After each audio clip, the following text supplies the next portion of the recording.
Hello, welcome to Room for Growth. We are live in Columbus, Ohio. So last week, Billy, I was with you in Charlottesville, and today you're with me in Columbus. Can you tell it's budgeting season and end of year? We're on the road talking to a lot of clients, but good to have you here in Columbus.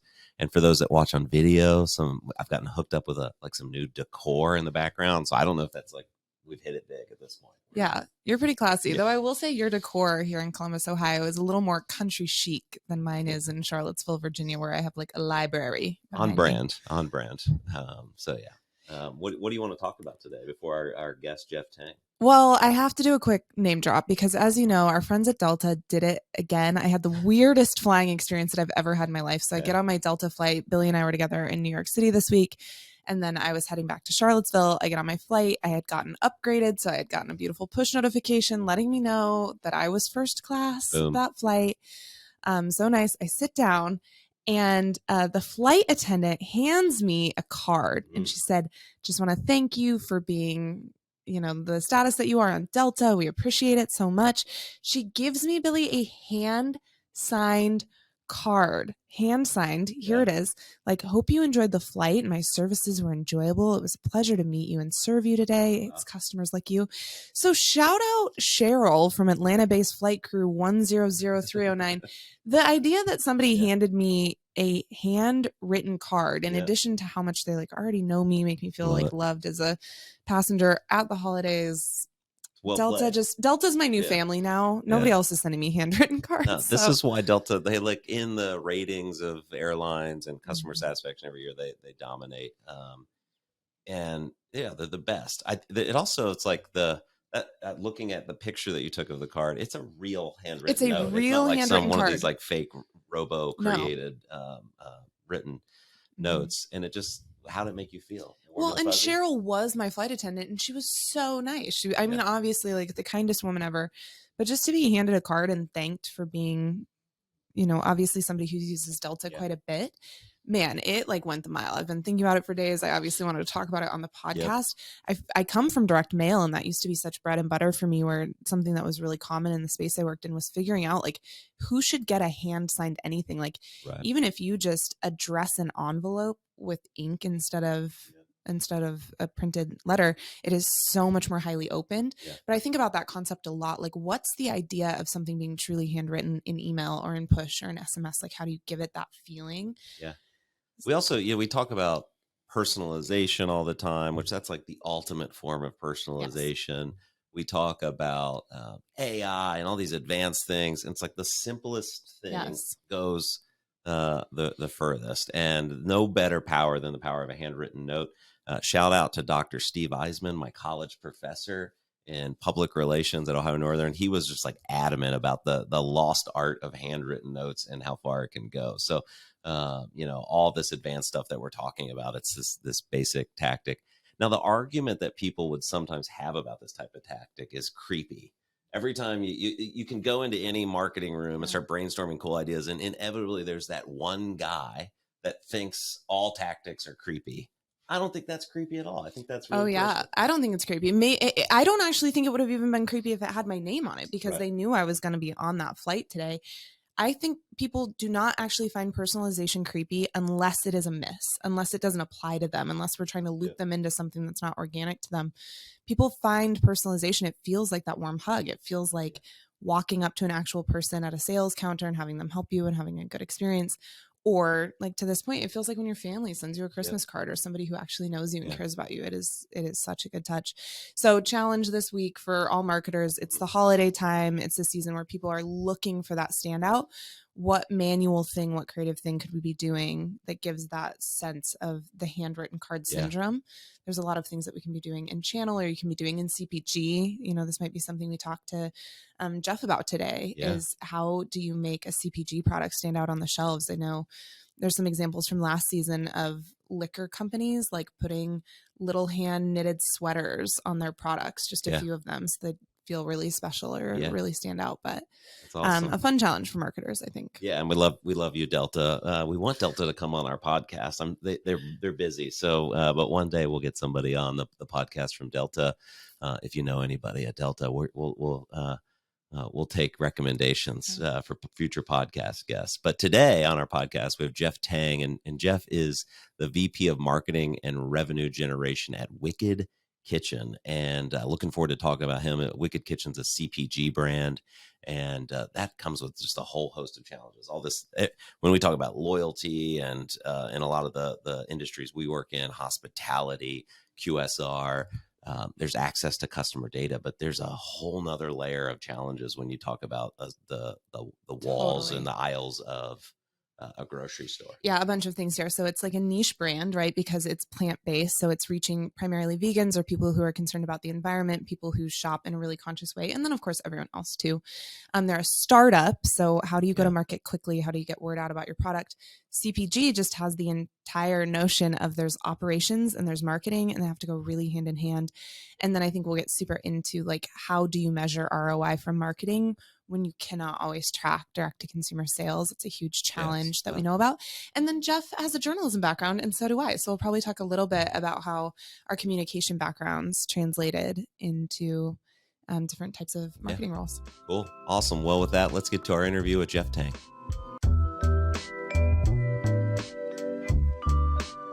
Well, welcome to Room for Growth. Today's guest is Jeff Tang, the VP of Marketing and Revenue Generation at Wicked Kitchen. For those who don't know, Wicked Kitchen is a plant-based food startup that sells ready-made products across the country. Jeff has a fascinating background in journalism, CPG marketing, and career coaching. He has received a bachelor's degree in journalism from Northwestern and has an MBA in marketing from Darden. Jeff is a passionate storyteller and advocate of authentic and joyful company culture. Jeff, welcome to the podcast. Wow. Billy, you could follow me around anywhere and introduce me in that way to anyone. That was lovely. Thank you. So awesome. Great to be here. Yeah. Anytime, man. So before we've got a bunch of questions for you today. We have not had a lot of discussions around CPG on the podcast. So we've talked a little bit about B2B commerce, a bunch about QSR and loyalty. CPG marketing comes with this whole host of own challenges. So we're excited to dig into that. But before we get there, tell our listeners a little bit more about yourself. Where are you from? How'd you get to this point in your career? That is a big question, and I'll do my best to be concise. I was born and raised in Cleveland, Ohio, son of immigrants from Taiwan, and in a working class family, and loved having that kind of American pie childhood. Lived in China for a little bit, and was excited to go to college, but had no idea what I wanted to do. And my mom came home from work one day and was like, you're not like your younger brother. You're not like a math prodigy, or you're not like like a political prodigy, but like you're pretty good at a lot of things. And you like theater. I was in musical theater at the time. And she's like, maybe you should just be a TV reporter. And I was like, okay, yeah, that sounds good. And didn't look back. Right. And so I went to Northwestern and was a television news reporter for 7 years in Louisville, Kentucky, and in Nashville, Tennessee, and loved it. And then, ended up making a move to marketing, which was super different, and happy to talk about that at length as well. But I think that TV reporter background for me has been kind of a spine for me in terms of how we treat people, how we crave connectivity in this world, and how we tell stories that are meaningful and make each other feel something, right? Like it's the one life that we know for sure that we've got, and how do you do this in a way that is full of integrity and joy? And it's been a wild and fun ride. Well, Jeff, you and I have two things in common. We both have a background in journalism. I was also in journalism before I switched over to marketing, and we both went to Darden School of Business. Yeah. So I am curious what sparked you to move out of journalism. Did you sort of have a moment of burnout, a moment of tire, which is sort of my story? And then what made you decide to go to business school, and was it worth it, frankly? 100% love that question. And especially for those who have been in the journalism world, whether it's in TV or in print or multimedia, right? Or in magazine, it's a tough industry. It's a very sexy industry, right? And on the good days, there's nothing better than telling an incredible story that has so much meaning for your community. But for every good day, right, there's a bunch of days where you're talking about parking tickets, or you're talking about some really difficult to explain political issue, or, you know, scammers finding old people and taking their money, right? And stuff that was really, frankly, not as fulfilling, right, on a day-to-day basis as I was hoping for from a career. So there was a little bit of that for sure, right? It's a bit of a meat grinder industry. I was making less than $25,000 a year as a reporter at the NBC station in Louisville, Kentucky, in my first job. And so, you know, I knew I wanted a family, and it was hard for me to know whether or not I would be able to actually support a family as a television news reporter. And I think being a really great reporter is one thing, but making it, right, at a level like where you're at the network or something like that requires a huge degree of chance about covering the right story at the right time, being in the right place. And I couldn't guarantee that, right? And so what would give me a better shot at that kind of stability while still being able to do that kind of storytelling and that human connectivity piece? And frankly, I had no idea that what I wanted to do when I went to business school. I just knew it would open more doors than it closed. And what I explain to people is, like, when you're a television reporter, you're like the fingers and the toes of the world, right? Like, it's how you experience the world, and you were like the first line of sensorial understanding of these really incredible things in life. But what would it be like to be the heartbeat of an organization? And that is what I learned at Darden, is what it means to be a decision maker, what it means to build strategy, what it means to be a leader of teams and leader of people. And the fun thing about marketing specifically is it's the same as TV reporting. I don't have a viewer anymore, but I have a consumer, right? And I don't have a story, but I have a product. And I have competitors, just like the other stations in town were my competitors. And differentiation was really important.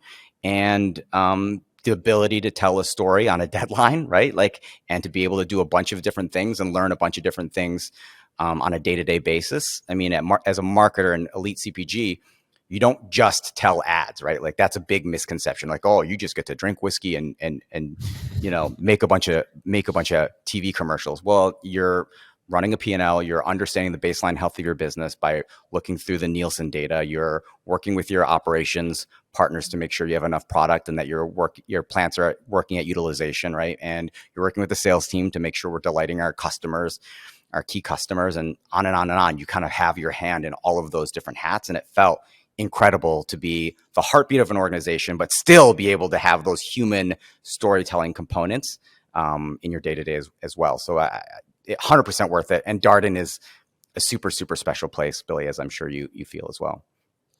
Yeah, definitely. I think more important, as much as I'd give a shout out to Darden, give a shout out to your local news people. They are service workers and pillars of democracy. Love working it. hard. Totally. 100%. Jeff, so your background is interesting, since you've moved from journalism to working in CPG, and you have some background with Clif Bar and General Mills. You know what? I know Clif Bar was at one point a startup, but I believe during your time there, it's a pretty large organization, and certainly General Mills, one of the largest. And I'm just curious how your experience in kind of big traditional CPG space now at Wicked Kitchen, a startup, much, I would assume, you know, we want to hear from you, much more nimble and small, that comes with certainly benefits and challenges. How do you how do you leverage that big background in your new role? I think it is essential to have had that background for me. First of all, right, when you're a startup and you're an insurgent, if you want to beat the big guys, the best way to start is to know what the big guys are like and how they work. So I've been in that room, right? And so it's, from that perspective, super helpful. But probably most of all is that like, going to General Mills is really MBA marketing finishing school, is what a lot of us kind of refer to it as, which is to say you learn a ton in your 2 years in business school, but there's so much more about marketing that you don't get a chance yet to kind of learn. And all the stuff that I kind of talked about earlier, like really understanding data at a level that can help you find key insights to move a business and to change your strategy.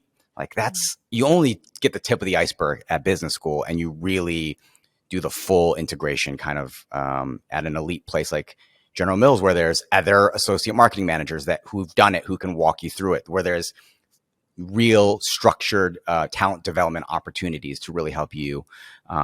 They did something called First Wednesday. At the first Wednesday of every month, they would bring in incredible marketers and incredible speakers to help you really stay close to like remarkable marketing that's out there, right? So it really was the place where I built and developed my marketing, infrastructure and groundwork to become the marketer that I am today. And so Clif is fun, right? Because it's not as big as you. I think it's you hit the nail on the head, Billy. It's like large to medium to small, if it ever were that way, right? So Clif was about 400 at the headquarters at the time, and I'm a rock climber and deeply passionate about doing everything we can to save this planet that we have, and it was a dream for me to be able to be there for 4 years and to really take all the stuff that I learned from General Mills and apply it in a much more big kind of sense, right? Like when I went to Clif Bar, we were like, hey, we like messing around in the kitchen and making really delicious stuff.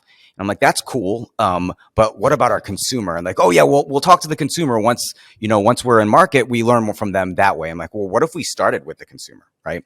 And really understood the functional, social, emotional needs that they have and really start delivering, right? And so that's some of the groundwork and the education that I received at Mills that really helped me at Clif. And it wasn't just me, certainly at Clif. There's a number of us kind of pushing that and really helping Clif, an incredible company with a beautiful culture, also start to like add that kind of more human-centered, consumer-centered part of their repertoire, if you will. So let's jump into how Wicked Kitchen got started out of that. I mean, that's such a great segue to talking about the business you launched for yourself. So Wicked Kitchen is 100% vegan frozen meals. How did you decide to start it? Why that product in particular? And then give us a little sense of your market. Who are your competitors? How do you differentiate yourself? Yeah. So it was started by a vegan chef named Derek Sarno about 5 years ago. And for those who don't know, like the world of vegan food, Derek and his brother Chad are kind of like OG like vegan chef celebrities. So in these circles, it's fun to hang out with them and see all these people who've really just admired the incredible work that they've done with plants to make to really take things that we kind of view as boring, right, and just make magic out of them. Like what Derek and Chad can do with mushrooms is just continues to blow my mind to this day. And so taking that culinary approach into the world of consumer packaged goods, where there isn't like this big world of plant-based vegan options that are delicious, right? Like the American stereotype is that vegan food tastes like cardboard. And I've been vegan for a few months now, and I'm astonished by the number of options out there, our products, of course, amongst many, but that really make it a viable path for us in a way that wasn't true maybe 20 years ago, right? So in any event, Derek helped a company called Tesco, which is like the biggest grocery store retailer in the UK, start this Wicked Kitchen brand. And it's really not just frozen meals. We actually have over 150 different SKUs in the UK across every possible need state. So from ingredients like tofu to frozen meals to refrigerated meals, fresh meals, to ambient state sauces and nutritional yeast and seasonings and desserts, like everything in the UK. So it's a really, really huge deal in the UK. And so about the last year and a half or so, we've been working to replicate that success here in the US and have some really, really wonderful partners like Kroger and Sprouts that we're working with to kind of really expand our distribution. And it's been a ton of fun. Yeah. It's funny, as we were preparing for this, I'm like, wait, this looks familiar to me.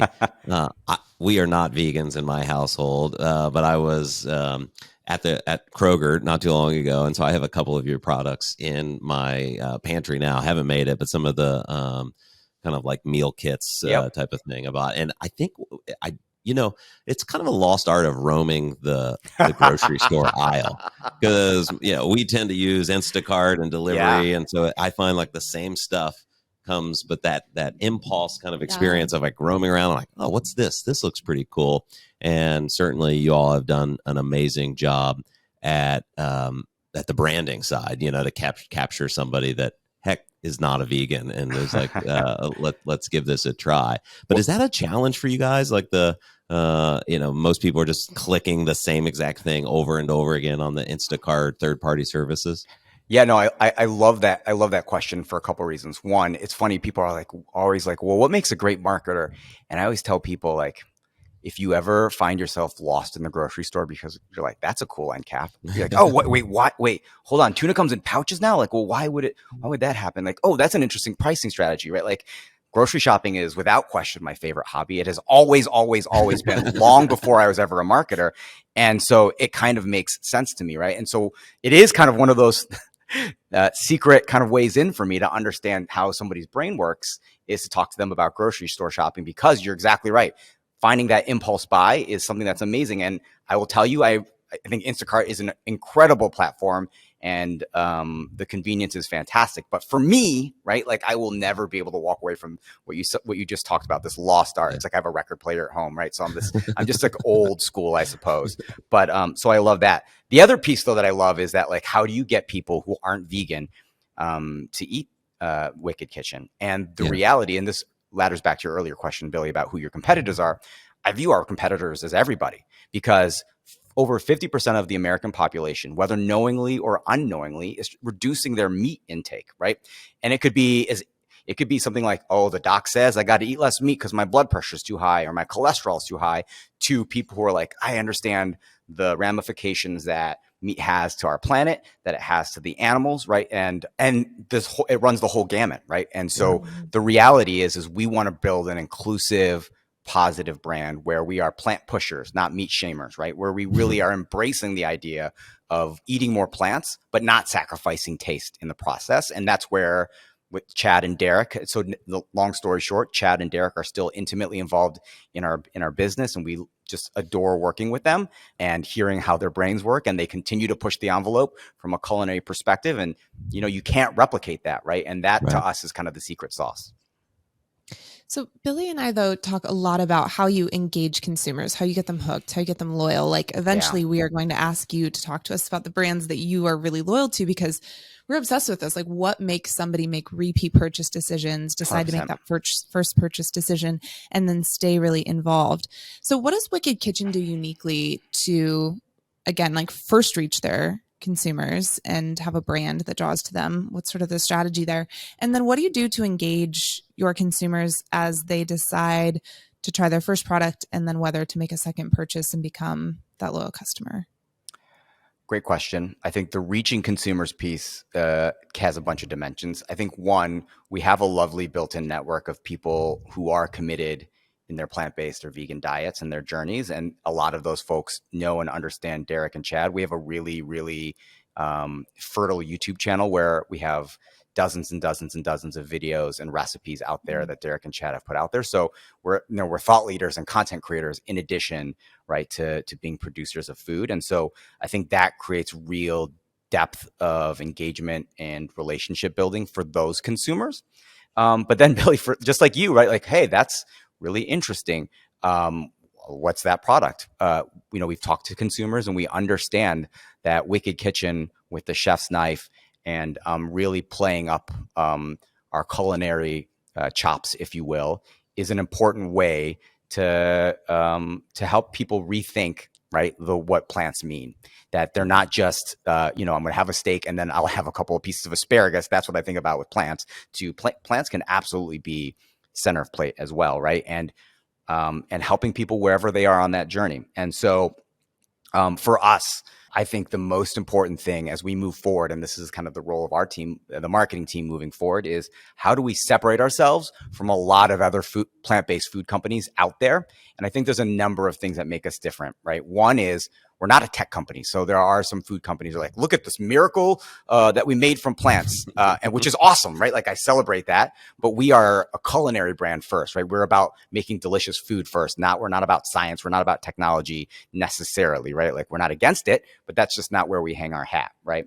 But then on top of that, like how do we take a stronger, bolder edge, right? We're not going to go in to like a macaroni and cheese category and give you the exact same macaroni and cheese, because that's not very culinary, right? You'd be deeply disappointed if you went to a nice restaurant and they're like, here you go, it's a lot like Kraft, right? Like, but we're going to add we're going to add our own culinary twist to it. And you will find, right, like in our meal kits, Billy, when you go open that stuff, you're like, that's a lot of lemongrass, you know, or you'll be like, that's a huge seasoning packet, right? Like, we're just not afraid to do that. And Derek and Chad are unapologetic, right, about creating that type of flavor profile. We acknowledge that that's not for everybody, but that's the whole point, is like, we don't want to be for everybody. We want to be about full flavor first. And if you are kind of a basics, down to earth person, that's awesome. That's great. And we may not be the right choice for you, right? And I think being unapologetic about that is a really important kind of component to who we are.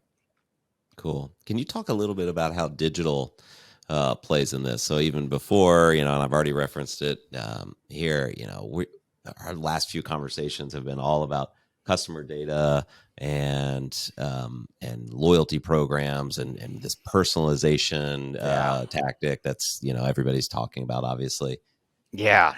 How do you do that in your environment where Wicked Kitchen has no idea until I just told you that, at least I don't think, that I purchased one of your products. How do you guys, what's the strategy here? Yeah, I think digital marketing in the CPG world is unique. Like you talked about, like, we've done direct to consumer stuff. We've talked to QSRs or whatever, right? Like, but the interesting thing for us is, first of all, the world of data in just the 10 years, right, since I graduated is just wildly different. Like, what we can do from segmentation and targeting and programmatic connected TV, right? It is extraordinary.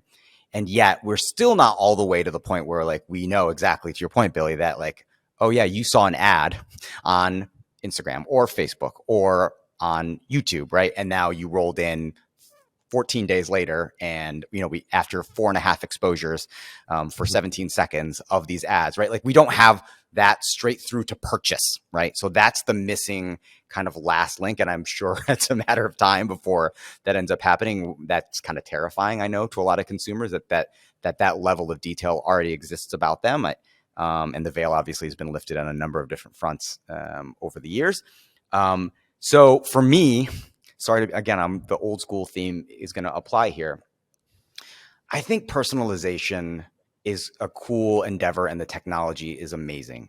But if you do not absolutely nail what we call the job to be done, right? The functional, social, emotional components of a human being's circumstance of struggle that they are in, and understanding that fundamentally, and how you will on every dimension deliver for that consumer to make progress in that struggle. If you don't absolutely nail that first, it doesn't matter, right? Like, how much data you have. It doesn't matter how in-depth your personalization efforts are. But I can tell you this, that if you absolutely nail the functional, social, emotional needs that a consumer has in a moment of struggle, they're going to think, oh my God, this product was literally made for me. And I have a great example of that. Again, old school. God, I did not have any concept going into this conversation that I would sound like such an old person. But I just fundamentally like drinking my coffee out of a mug. I know all these to-go cups have these like little tiny holes, and you like you sip through this tiny hole, and I'm like, it's just not the same ritualistic sensorial experience. And yet, of course, all the time I'm on the go, right, with my kids, or back when I was going to an office. And so how might I have a real coffee mug experience still on the go? And there's a company called, and so I started like looking into this. And sure enough, there's a company called Fellow that makes a wide rimmed, like metallic coffee mug that has a top to it that fully seals off. So like if you leave in your bag, it doesn't spill everywhere. And there's like a splash guard that goes into the middle of it. And I'm like, oh my God, you made this for me, right? You nailed the functional components of it. You nailed the social components, which is like, I want to be like, everybody's like, oh, cool. What's that? Oh, I'm like, that's right. I'm fancy and I know what I'm doing, right? Like, and emotionally, right? Like, there's nothing like, we all know, right? The best part of waking up, right, is sitting down to that cup of joe. The steam is rising off of it. You get to smell it deeply, and you get to enjoy it without like parsing up your lips into this tiny little hole to try to like siphon out your coffee. That's not the experience I signed up for, right? And I hand grind my beans and I do my slow coffee to suck it out of a tiny little hole, right? Like, no, thank you. So all this to say, right, like, is like, if you nail the job to be done, then the personalization part gets so much easier, because Fellow didn't target me specifically. I actually found them, right? And so I would argue personalization, kind of turning personalization on its head by saying, let's start with the strategy, right? And let's start with how we execute it. And then we can talk about the tactics, which is digital marketing and social media, right? And building out those strategies. Will you go just one layer deeper here? We love jobs to be done as a framework for starting on your strategy. And I love that you're just like making that jump. For folks who are not in tech or not in strategy, will you give the 100 level of what the jobs to be done framework is, and then maybe just even some specifics of what were the jobs to be done for Wicked Kitchen, and how did you really build an entire consumer experience around these simple things? Oh, I love that question so much. And so, I also, I'm going to do some name dropping now. I'm super blessed to have worked with Taddy Hall over the last several years, both at General Mills and at Clif Bar. And Taddy's one of the co-founders of the Jobs We Done there. He wrote Competing Against Luck with Clay Christensen, who is considered the father of who the late Clay Christensen from HBS. And so I've been really, really fortunate to have gotten to know and befriend Taddy. And this is like heart and soul of kind of my fundamental philosophy. I truly believe that no human being has ever purchased anything ever without having some sort of circumstance of struggle with a functional, social, emotional component. And they pulled something into their lives to make progress in that struggle, right? And so that's jobs to be done in like the lay person kind of term. And so how it comes to life, great examples, right? Like Clay often talks about the newspaper, and newspapers, the Sunday paper is an amazing example of one product that does many different jobs to be done. And I know this is a super analog example because there are probably some listeners out there like, what's a newspaper? But like for some consumers, right? Like I need something to read while I can eat my breakfast, right? In the morning and spend quality time with my kids. Like, what's the thing that I'm going to do right after enjoying my leisurely Sunday breakfast, right? That's one job. But frankly, there's another one, like, which is like, I need to find a job. Okay, great. Like that's the classified section, right? Or I want to know who died. Like, as morbid as it sounds, right? That Sunday section of the paper. So that's one product that can do many, many, many different jobs, right? Not to mention, I'm going to go to the stores later today, right? There's that little section in the middle, that little big section in the middle, right? Where every retailer in a 15-mile radius is, giving you their flyer, right? So all this to say is understanding like, what's the problem that a human being has, right? And then what are the functional dynamics of it? Like I said, it's got to have a wide rim so I can enjoy it and not have to suck the coffee through, right? Like it's got to have a splash guard. That's very functional, right? Social, a great social example is we were doing some consumer work back when I was at Clif Bar about like on-the-go breakfast. And this one lady's like, I love hard-boiled eggs. But I never eat them in the morning during the week. We're like, well, why? She's like, well, I ride the subway. She was in New York. She's like, I ride the subway and eggs are stinky. And I'm not going to sit next to all these people with these stinky eggs. Well, that's a perfect example, right, of a social kind of a set of parameters that we need to be conscious of as we deliver an on-the-go breakfast to consumers. And then there's emotional, right? Like I think about like Facebook portal or any of these other kind of video devices. Like they've got this camera and they have this kind of screen and they have this processing speed, et cetera, et cetera. But like emotionally, they connect my son and my daughter to my parents and to my in-laws who are hundreds of miles away. Like there's a huge emotional connection piece to that. That is the most important reason why I would buy a device like that, right? So those are some of the examples. For us at Wicked Kitchen, what I will tell you is, we are early stages of that, and we are finding some really cool insights. For example, we have some meal cups. They're kind of like ambient state, so not refrigerated, not frozen meal cups, and they do really well in Colorado. And it turns out it's because a lot of people in Colorado camp, like whether it be like, sure, there's people who are primitive camping, which before I had kids was my favorite way to do it. But there's also like convenience camping, right? And you know what's really great in convenience camping? something you just pour hot water into, boiling water into. And that's what these cups are. And so they do really well in Colorado, where a lot of people do that a lot, right? And we actually talked to a number of consumers and found out like that was the hypothesis, and it was borne out, right? So a lot of companies really what they end up doing is launching products and then kind of retroactively start to understand the jobs to be done, which is, I've only been at Wicked Kitchen for about a half a year now. And so we're kind of starting to do that. And I would love to kind of evolve that thinking to be proactive and put that to the front of the process, right? Not just in the back of the process. Man, so good. So before we wrap with a couple personal or fun questions, not personal questions, I'm curious from in your space, I mentioned the Instacart. You said you have a great partnership with Kroger. One of the things when we're talking to a grocery brand, personalization is a major topic of, hey, if somebody is a vegan, stop sending them ads or promotions or coupons for meat products, and it's just kind of completely missing the market. So many chains are doing that. So as I kind of am thinking about your product, and it's an incredible opportunity to meet your audience where they are, and for the grocery chains or the Instacarts of the world to show, hey, we know you, we know that you love vegan products, and here's a new one that you might not be familiar with. Is that something at the brand level that you guys are partnering with? Is that really how you start to create traction and kind of new product exposure to customers? No, I love that question. I think at a super granular, like blocking and tackling perspective, yeah, we know who's a vegan. We know who identifies as vegan, right? We know that data through social media and so forth is available, not like with 100% fidelity, but like we generally do. So we talk to them, right, in social media, and we talk to them through advertising in a different way than we would talk to somebody who is, like I said, maybe has high cholesterol and is now looking to eat less meat, right?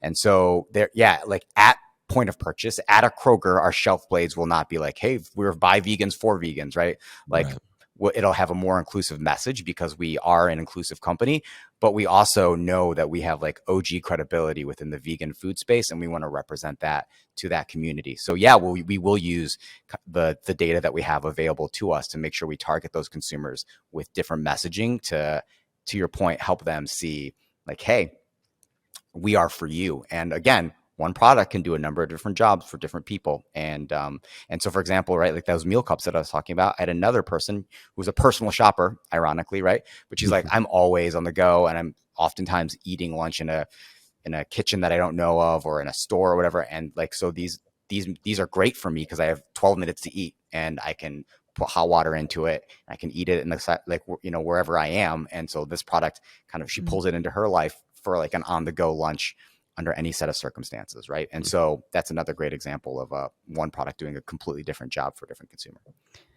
I have a question about how you think about digital marketing spend, and not just digital, but marketing generally. So I see this challenge particularly for CPG brands, which is there's a constant focus on what was the lift, what was the ROI from tactic X and tactic Y. And in CPG, to your point, you can't always track it one-to-one. Sometimes you're lucky, and among probably your most loyal cohort, you might have a better sense of who's purchasing at what frequency, and how are they hearing about you, and what sorts of like marketing channels are worth the effort and investment. But we get this question from clients all the time, and sometimes they're thinking about things like, should we be paying for email because we can't actually track it to conversion? Should we be paying for social? Should we be paying for really good content on our YouTube channel? Should we be a lifestyle brand? Like, they are just not sure. And it's really hard to make the table stakes case for here are why you need these things, even though we can't perfectly draw straight lines. Talk to me about how you message with your leadership team about where to invest, where not to invest, and why. I think this is such a fascinating and important question, and hopefully this answer will be worth all the like learning about Jeff's weird TV career to get to this point. I think it has to depend on each individual company, right? Like there's no one answer serves all question. And I've worked with different companies with different levels of credibility, right? But for us at Wicked Kitchen, with two vegan chefs, OG vegan chefs, like I know we have that credibility. And so when we are pursuing things that don't have clear paths to ROI, if it does send across that message in a real, authentic, and compelling and convincing way, like I just have to trust that like representing who we are in the most integrity filled way possible is going to be our best chance for success, right? Got it. So your point is when you can put your founders' names on something and you can like lean on the credibility that's already built with your audience because of who you can leverage, what you can leverage, that's worth the investment for you versus things that might be risky for you are like, do we try other influencer chefs selling our product or partnering? Or do we put it on a podcast that's not specific to our audience when we don't have that backing and try to see if they can like build rapport with our audience? You're saying that things that aren't associated with that founder story are a little more risky for you, regardless of what channel they're on, where anything that can be owned channel and branded, you already know you have that credibility there. So like double down on those things. Yeah. And, you know, I would say like, instead of just like using random other chefs, like Derek and Chad will come hang out with you and they will teach you how to eat. Like David Fema, who's one of the most famous chefs in Minneapolis, like his life is forever changed because Chad hung out with him in the kitchen one day. Right. So like, that's the type of stuff that we would rather do. And again, like, I think at the end of the day, like if we represent ourselves with integrity and authenticity, like, and I know that word is such a platitude these days, but like, and we're unapologetic about it. Like I just choose to believe that's the best way to set ourselves up for success and not just always chase ROI. Now I'm deeply data driven as well, but you're exactly right. It's hard to compare apples and screwdrivers, right? When you're like, these Amazon tactics have, these are your ROAS, right? And like, you're like, and we could do this experiential event for the same amount of money. We have no idea what will happen, right? Like this is why my marketing is sometimes a gut-driven thing as well. And what I would say is, yes, Wicked Kitchen has a founder story, but there is something different you have to find out what that is for you, right? It may not be a founder story. It may not. It may be a product attribute that is not replicable in other ways, right? It may be some sort of like serendipitous way you've interacted with a celebrity, right? It could be something totally different for each different person. So don't think, oh, well, we're just not lucky enough to have, like OG celebrity chef founders. Like there's a million different kind of ways in. And that's the fun thing as a marketer is to say, and as a journalist, right, Billy, like you go in, you may have some suppositions about what the story might be, and you have to be willing to be totally wrong about it. But you have to go in with your eyes wide open and with the curiosity to say, like, what's the real story here? And then once you find it, to your point, doubling down on it. Yeah, no, I actually love that answer. In the absence of perfect data about conversion, understand that what you have is your credibility. So it's less about what's the perfect channel mix and more about where does the channel serve the credibility that you have and reinforce it versus cause consumers to raise their eyebrow with a question and be like, can I trust this? Where's this coming from? Is it good information? Oh, you don't even need me. That's exactly right. It's like I've also done marketing once. This is what they're teaching at Darden, apparently. They are not. I will tell you that. Darden, for all its belovedness, is a bit of an old school business school. And so they're not, they're getting better, I think, at marketing for sure, and some of the data science components. But yes, that's correct. Like you're getting the fundamentals, right? At a place like that. Totally. Yeah. But they're a leadership school, like through and through. Yeah. Well, with that, Jeff, thank you so much for telling us about Wicked Kitchen. Something we did not talk a lot about today is you have a background in career development and coaching, and certainly that's something that's valuable to all of us. And I'm curious, what's the best or maybe worst, depending on what direction you want to take this career advice that you've received? I think the best career advice I received is through my own failure. I know it sounds weird, but like, I didn't leave. There was a moment in my career where I didn't leave exactly on the terms that I had drawn up in my head. And you go to school like Darden, and you kind of map out your process and you map out your journey. I'm going to be a marketing leader. I'm going to be a marketing executive. And you start to track to that, right? And you start to keep up with the Joneses, and you start to look on LinkedIn, and you start to see where your classmates are going, and you start to listen to your managers. And I got to the point where, I just wanted to keep getting promoted and keep rising the ranks, right? Like that is such a common kind of approach to a career. And I realized that I gotten to the point where I would just be like, hey, what do you want me to show you? I will do that, right? And we just talked about authenticity, right? And credibility. That's not very credible, right? And only through that strategy not leading me to the development that I needed and to the success that I was craving, when I decided, like, I want to get to a level of aptitude across the board. And yet there are certain things for me, leveraging the creative process to create joy for others through human-centered leadership that makes the success of others my key metric of success, through human-centered designs that solves fuzzy problems in people's lives, right? And through storytelling that makes people feel something and connects people. Those are the things that I'm about, right? And I'm good at a bunch of other stuff too, but that's what I'm really, really, really about. And if that's not awesome for you, and if that's not an awesome fit for this experience, that is okay, right? Like, it's okay to flame out of an interview because of that, because there wasn't a fit. And when I was able to actually do that in an interview and be like, actually, I was asked a question like, how do you deal with direct, overt pressure from your manager? I'm like, not good, because I believe there's a better way to lead.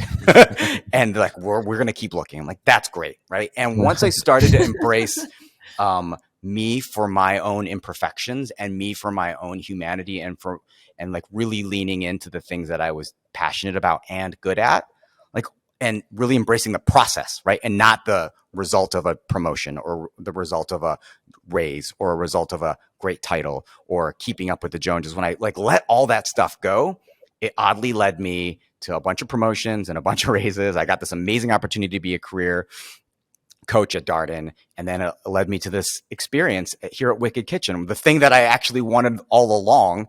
And only after I left marketing did it show up, because of this incredible relationship with our CEO, Pete Speranza, who's an unbelievable, indefatigable man, who just like looked me up. He's like, "Hey man, how you doing?" Right. And like, and so that would be the best advice that I could give, is like, is really embracing the process and you for who you are, instead of kind of constantly measuring yourself up against external things or outcomes.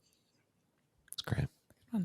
And then we are, of course, the whole purpose of this podcast is really to try to better understand what makes brands sticky, what makes consumers really connect with brands and companies, how can we humanize brands, humanize companies, and in those experiences. So I always like to invite our guests to talk positive trash about a brand that you love, either because the product experience is great, or maybe they're doing something really interesting in marketing. Who do you love and why? So I love this question so much. So right now I'm wearing my Air Jordan Nina Chanel Abney Jordan 2s. I'm a big sneakerhead, and I'm deeply, deeply loyal to Jordan brand for a real compelling emotional reason, right? Which is, I'm a child of the 80s and the 90s. I'm a child of the Jordan era. And I remember my friend Cal Cusick in third grade came home with a pair of Air Jordan 5s, and it had the air bubble. And I remember staying up late at night, just poking that air bubble. And, here's a guy who's scoring 35 points a night, flying through the air. And like, I remember there were like 2 sizes too big for me, but I remember like putting them on and like jumping, like, I swear I'm jumping higher. Right. And this iconic memory for me, and also, by the way, right, being the son of immigrants, being like, that's hilarious. Your shoes are going to cost about 1/4 of that. Right. And so there's a whole universe of sneakerheads like myself who are more or less my age, who had that Kyle Cusick poke the air bubble moment. And that is irreplicable, right? For me, that's not a word, but that is not replicable, right? You cannot substitute the emotional gravitas that those moments had. And that is why there's other great shoes out there, countless other shoes out there. But for me, right, like, nothing engenders those deep emotional feelings like those shoes. And now that I am a grown man with my own income, I love you, Mom. But I'm going to spend, unnecessary amounts of money on shoes because I can now, right? And so I think that's a great example of deep loyalty that is based off of something that is an experience that is not replicable. And also, I don't think Michael Jordan set out at that time to be like, I just can't wait for a bunch of suburban American kids to, fall in love with this brand. I think Michael was just doing Michael, and Nike was just doing Nike, right? And I think that's kind of the cool thing that kind of came about all this.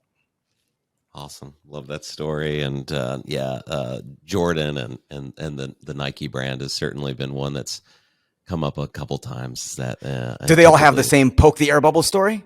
No, but Okay. it's typically associated with some level of emotion, which certainly Nike does better than maybe anybody. And I think some level of inclusion, like lots of people feel included in the Nike brand story. Right. That's right.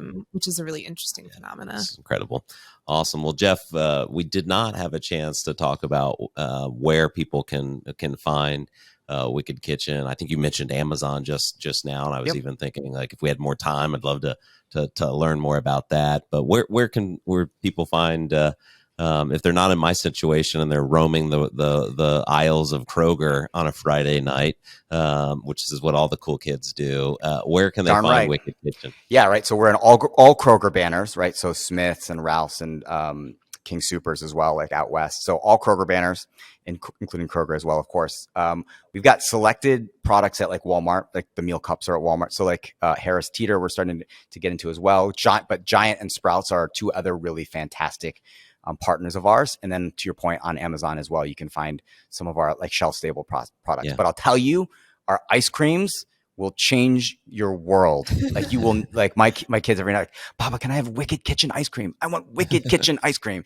And they have no clue, right, that it's vegan, but they love it. And so I think there are some remarkable products, especially in the frozen set, the frozen meals, the pizzas, and the ice creams, I think that are really remarkable, which is what I would steer folks to first. Awesome. And what about you? What if somebody wants to connect with you? Is LinkedIn a good place, or any other good place to find you? Yeah, absolutely. LinkedIn's great. And then my Instagram, I actually recently ported over my Instagram handle to working on vegan. It's a double meaning, right? Because I work on a vegan brand, but I'm also a vegan in process, right? Like when my daughter eats a pumpkin muffin and leaves half of it sitting there, I'm like, oh, does it go in the trash or does it go in my mouth, right? Like, it's not vegan, right? And so like I love talking about those kind of dilemmas because I think those conversations are really important for us as a society, as we really inspire all of us to create positive change to help this planet that we love so much and that is obviously everything to us, right? Awesome. Well, Jeff, thank you so much for being with us. I say this with all of our guests, but we could have talked for another hour, so we'll have to in the future. Thank you to our listeners, especially to our marketing friends. Hearts go out. You are almost through December. Keep up the good fight. You are just about done with the crazy holiday season. We're rooting for you. And we'll see you next week on Room for Growth.